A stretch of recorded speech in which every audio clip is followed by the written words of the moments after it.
जय हिंद साथियों, आज हम यूपी पुलिस कांस्टेबल एवं एसएससी जीडी की तैयारी करने वाले सभी साथियों के लिए मुगल काल से संबंधित कुछ इंपॉर्टेंट चीजें लेकर आए हैं जो आपके एग्जाम के लिए बहुत ही ज्यादा इंपॉर्टेंट है। तो आइए पढ़ते हैं मुगल काल से संबंधित तथ्य। तो इसमें मुगल काल से संबंधित जितने भी क्वेश्चन आपके एग्जाम में पूछे जाएंगे उसमें से अगर आप इतना पढ़ लेंगे, इससे बाहर आपको कुछ नहीं पढ़ने की जरूरत पड़ेगी। तो आइए देखते हैं। सबसे पहले हम बाबर के बारे में पढ़ेंगे। बाबर के द्वारा कितने युद्ध लड़े गए थे और उसकी मुगल प्रणाली क्या थी, तो इन सब चीजों के बारे में पढ़ेंगे। तो सबसे पहले बाबर द्वारा युद्ध जो लड़े गए थे उसके बारे में पढ़ेंगे। तो इसके लिए आप एक ट्रिक याद कर लीजिए, पान खा चल घर। इसमें कभी कभी आपको इस तरह भी क्वेश्चन आ जाता है एग्जाम में, जैसे उसका क्रम करने के लिए कि कौन सा युद्ध पहले लड़ा गया था, जैसे मिलान करने के लिए क्वेश्चन आ गया तो उसको आपको मिलान करने में भी कंफ्यूजन होती है कि क्रम अनुसार उसको याद करना पड़ता है। तो सबसे पहले इस ट्रिक से आप पढ़ेंगे पान खा चल घर। तो पानीपत का प्रथम युद्ध, और खा से खानवा का युद्ध, चा से चंदेरी का युद्ध, घा से घाघरा का युद्ध। तो पानीपत का प्रथम युद्ध कब हुआ था? ये 21 अप्रैल 1526। और हाँ, ये चीज और, जैसे आप देख रहे हैं कि कंपटीशन बहुत ज्यादा बढ़ गया है तो उसको देखते हुए अब इस तरह से आपको क्वेश्चन डायरेक्ट नहीं पूछा जाएगा कि किस ईस्वी में यह युद्ध लड़ा गया था। तो उसको आप डेट के अनुसार, कौन सी डेट थी जिस दिन यह युद्ध लड़ा गया था, तो आप उस डेट को जरूर याद रखिएगा। क्योंकि कभी कभी आ जाता है जैसे पानीपत का प्रथम युद्ध कब हुआ था, तो उसमें ऑप्शन में आ गया 1526, उसमें कई सारी डेट दे दिया, जून दे दिया, जुलाई दे दिया। तो आप जब तक डेट नहीं याद रखेंगे आप गलत कर देंगे। तो इसलिए आप डेट याद करना ना भूलिए। ये कब हुआ था? 21 अप्रैल 1526 को। तो ये किसके किसके बीच हुआ था? बाबर एवं इब्राहिम लोदी के बीच। और इस युद्ध में बाबर की जीत हुई थी और बाबर ने इब्राहिम लोदी का जो वंश था, लोदी वंश का संस्थापक कौन था? लोदी वंश का संस्थापक बहलोल लोदी था। और बहलोल लोदी के साम्राज्य को खत्म कर मुगल साम्राज्य की नींव डाली। मुगल साम्राज्य की नींव पड़ी इसी युद्ध से, मुगल साम्राज्य की नींव पड़ी इसी युद्ध से। तो पानीपत का प्रथम युद्ध कब हुआ था? 21 अप्रैल 1526 को हुआ था, बाबर एवं इब्राहिम लोदी के बीच। बाबर की इसमें जीत हुई थी और इब्राहिम लोदी जो लोदी वंश का अंतिम संस्थापक था, इसकी हार हुई थी। और इसी के बाद बाबर ने लोदी वंश को समाप्त कर मुगल साम्राज्य की भारत में नींव डाली थी। और ये कभी कभी क्वेश्चन एग्जाम में आ जाता है कि बाबर के द्वारा कितने युद्ध लड़े गए थे। तो बाबर के द्वारा कितने युद्ध लड़े गए थे, अगर ऐसे एग्जाम में क्वेश्चन आता है तो बाबर के द्वारा कितने युद्ध? बाबर द्वारा 5 युद्ध लड़े गए थे। युद्ध लड़े गए थे।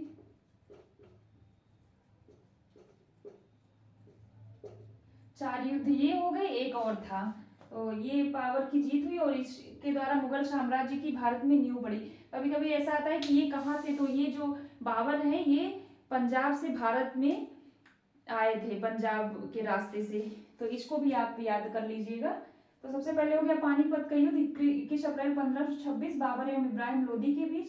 और इसमें बाबर की जीत हुई थी, मुगल साम्राज्य की नींव पड़ी थी इसी युद्ध से। और इस युद्ध में जो युद्ध प्रणाली थी वो कौन सी थी? जैसे इधर मुगल वंश का संस्थापक बाबर हो गया और बाबर की आत्मकथा कौन सी थी? ये बाबरनामा थी। बाबरनामा किस भाषा में लिखी गई थी?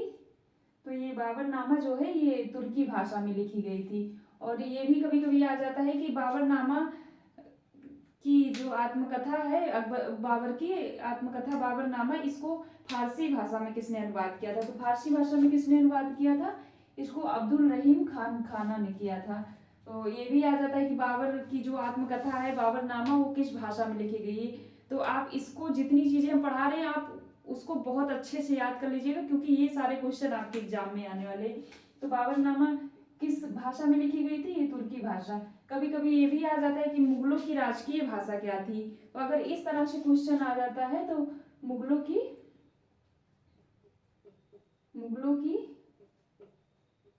राजकीय भाषा क्या थी? तो मुगलों की राजकीय भाषा अगर इस तरह से आता है तो मुगलों की राजकीय भाषा कौन सी थी? ये फारसी थी। और युद्ध प्रणाली, जैसा कि मैंने बताया पानीपत का प्रथम युद्ध जो हुआ था उसमें अगर कभी कभी ये आ जाता है कि बाबर द्वारा लड़े गए युद्ध की युद्ध प्रणाली क्या थी, तो उसमें ये इस तरह से आएगा क्वेश्चन या फिर इस तरह से क्वेश्चन बनेगा कि जो बाबर ने किस युद्ध में तोपखाने एवं बारूद का प्रयोग किया था, और इसी वजह से इनकी पानीपत के युद्ध में जीत भी हुई थी। तो युद्ध प्रणाली में इन्होंने बारूद एवं तोपखाने का पहली बार, ऐसा भी आ जाता है कि पहली बार किस युद्ध में बारूद एवं तोपखाने का प्रयोग किया गया था, तो ये किस युद्ध में हुआ था? पानीपत का प्रथम युद्ध, जैसा कि मैंने यहाँ पे बताया। इसके बाद दूसरा कौन सा युद्ध इनका था? खानवा का युद्ध। तो इसको भी आप डेट सही याद करिएगा, क्योंकि डेट आपके एग्जाम में हम कई बार आपसे ये चीजें बता चुके हैं कि आप कभी भी इस मतलब किस सन में हुआ था इसको ना याद करिएगा, इसके साथ साथ आप डेट को जरूर याद करिएगा, क्योंकि अब डायरेक्ट आपके क्वेश्चन एग्जाम में इस तरह से क्वेश्चन नहीं आते कि उसका सन पूछ लिया, आप उसको डेट को जरूर याद रखिएगा। तो इसका कौन सा? 17 मार्च 1527 को हुआ था, और यह किसके बीच हुआ था? यह बाबर एवं राणा सांगा के बीच हुआ था, और इस युद्ध में भी राणा सांगा की हार हुई थी और बाबर की जीत हुई थी। इसके बाद बाबर का तीसरा युद्ध कौन सा था? चंदेरी का युद्ध। चंदेरी का युद्ध, इसमें भी आपको डेट बता दी, 21 जनवरी 1528 को हुआ था।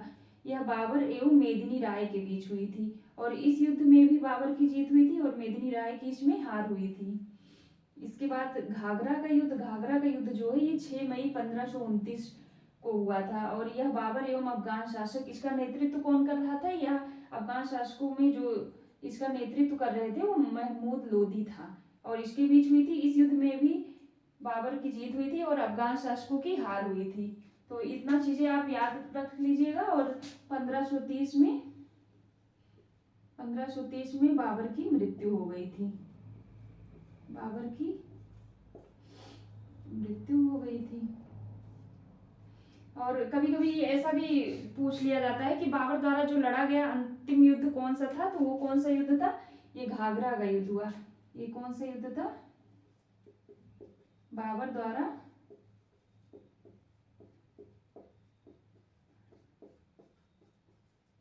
अंतिम युद्ध।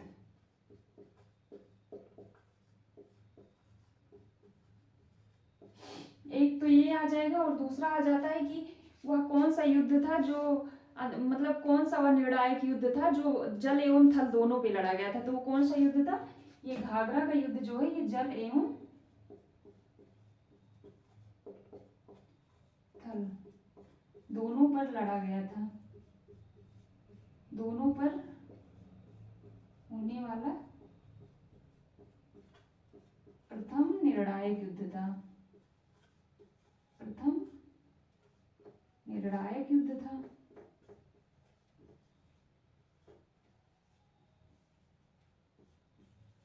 तो ये सारी चीजें हो गई। घाघरा का युद्ध जो है ये 6 मई 1529 को हुआ था। यह बाबर एवं अफगान शासकों के बीच हुआ था, जिसका नेतृत्व महमूद लोदी ने किया था, और इस युद्ध में अफगान शासकों की हार हुई थी और बाबर की जीत हुई थी। और इस तरह से भी और 1529 में घाघरा का युद्ध हुआ, और 1530 में बाबर की मृत्यु हो गई थी। तो बाबर द्वारा लड़ा गया यह अंतिम युद्ध था। जल एवं थल दोनों पर होने वाला यह प्रथम निर्णायक युद्ध था। तो इतनी चीजें आपकी क्लियर हो गई। तो इस प्रकार से मुगल वंश का संस्थापक अगर आ जाता है कौन था, तो बाबर था। पानीपत युद्ध, पानीपत का जो प्रथम युद्ध था, इसी के बाद बाबर ने लोधी वंश को खत्म कर मुगल साम्राज्य की नींव डाली थी भारत में। और अगर इस तरह आ गया तो वो किस रास्ते से भारत में आया था, तो ये पंजाब के रास्ते से आया था भारत में।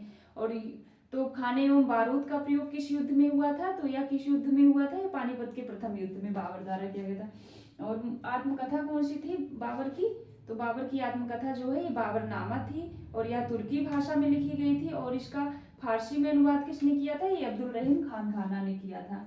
और आ गया मुगलों की राजकीय भाषा कौन सी थी, तो मुगलों की राजकीय भाषा कौन सी थी? फारसी थी। युद्ध प्रणाली, बारूद एवं तोपखाने का प्रयोग, और एक उपनाम कलंदर। कलंदर ये भी आ जाता है कि कलंदर के नाम से कौन फेमस था, तो कलंदर किसका उपनाम था? तो इनकी जो उदारता के कारण इनको क्या कहते थे सब लोग? कलंदर कहा जाता था। इनको कलंदर की उपाधि मिली थी उनकी उदारता के कारण। तो इतना चीजें आपका क्लियर हो गया। तो इसी तरह से एक बार आइए हम फिर से रिवाइज करते हैं मुगल काल से संबंधित तथ्य। बाबर द्वारा लड़े गए प्रमुख युद्ध, तो ये आप ट्रिक याद कर सकते हैं। इससे आपका क्रम भी नहीं भूलेगा। अगर किसी एग्जाम में क्रम से करने को आता है तो क्रम से भी, और आपको डेट भी याद हो जाएगी, 1526, 27, 28, 29। तो पान खाद चल घर, ये आप ट्रिक याद कर सकते हैं। पानीपत का प्रथम युद्ध, खानवा का युद्ध, चंदेरी का युद्ध, घाघरा का युद्ध। तो पानीपत का प्रथम युद्ध कब हुआ था? 21 अप्रैल 1526 को हुआ था। बाबर एवं इब्राहिम लोदी के बीच, जिसमें बाबर की जीत हुई थी, इब्राहिम लोदी की हार हुई थी, और इसी से मुगल साम्राज्य की भारत में नींव पड़ी थी। खानवा का युद्ध कब हुआ था? 17 मार्च 1527, बाबर एवं राणा सांगा के बीच, जिसमें राणा सांगा की हार हुई थी और बाबर की जीत हुई थी। चंदेरी का युद्ध कब हुआ था? 21 जनवरी 1528 को, बाबर एवं मेदिनी राय के बीच, जिसमें बाबर की जीत हुई थी और मेदिनी राय की हार हुई थी। और चौथा युद्ध कौन सा था? घाघरा का युद्ध, 6 मई 1529 को, बाबर एवं अफगान शासकों के बीच, जिसका नेतृत्व महमूद लोदी ने किया था और इसमें अफगान शासकों की हार तथा बाबर की जीत हुई थी। और घाघरा का युद्ध ये बाबर द्वारा लड़ा गया अंतिम युद्ध था, क्योंकि 1529 के बाद 1530 ईस्वी में बाबर की मृत्यु हो गई थी, और यह पहला युद्ध था जो जल एवं थल दोनों पर लड़ा गया था और बाबर द्वारा लड़ा गया अंतिम युद्ध था। तो इतनी चीजें आपकी क्लियर हो गई। अब मुगल वंश का संस्थापक बाबर था और बाबर की आत्मकथा जो थी बाबरनामा थी, तुर्की भाषा में लिखी गई थी। ये क्वेश्चन तो आपका दोनों बहुत ज्यादा, अगर भाषा को लेकर आ जाए तो मुगल काल से बाबर से ये दोनों बहुत इंपॉर्टेंट है। एक तो ये बाबरनामा जो बाबर की आत्मकथा थी वो किस भाषा में लिखी गई थी? तो ये तुर्की भाषा में लिखी गई थी। और एक दूसरा क्वेश्चन की मुगलों की राजकीय भाषा क्या थी? इसमें आप कंफ्यूज मत होइएगा, मुगलों की राजकीय भाषा अगर आता है तो यह फारसी हो जाएगी, और अगर आ जाता है बाबरनामा किस भाषा में लिखी गई थी तो ये तुर्की भाषा में। और इसका फारसी में अनुवाद किसने किया? ये अब्दुल रहीम खान खाना ने किया था। और युद्ध प्रणाली, बारूद एवं तोपखाने का प्रयोग, पहला यह बाबर द्वारा लड़ा गया पहला युद्ध था जो पानीपत का, इसमें तोपखाने का प्रयोग हुआ था और इसी वजह से बाबर की जीत भी हुई थी पानीपत के युद्ध में। और उपनाम इनको कलंदर, इनकी उदारता के कारण इनको कलंदर के नाम से जाना जाता है। और 1530 में इनकी मृत्यु हो गई। तो इसी तरह से मुगल काल से संबंधित चीजें हम आपको बताएंगे इसी तरह की 2-3 क्लास में। और आपका जितना भी आपके पुलिस के एग्जाम में और एसएससी जीडी के एग्जाम में जितने भी क्वेश्चन आने वाले हैं आपके मुगल काल से संबंधित, एक भी क्वेश्चन आपका छूटने नहीं पाएगा। हम सारी चीजें आपको अच्छे से करवाएंगे। तो अगर आपको क्लासें मेरी अच्छी लगी हो तो आप सब्सक्राइब करिए, और इसी तरह से आपको हम और भी चीजें बताएंगे। धन्यवाद।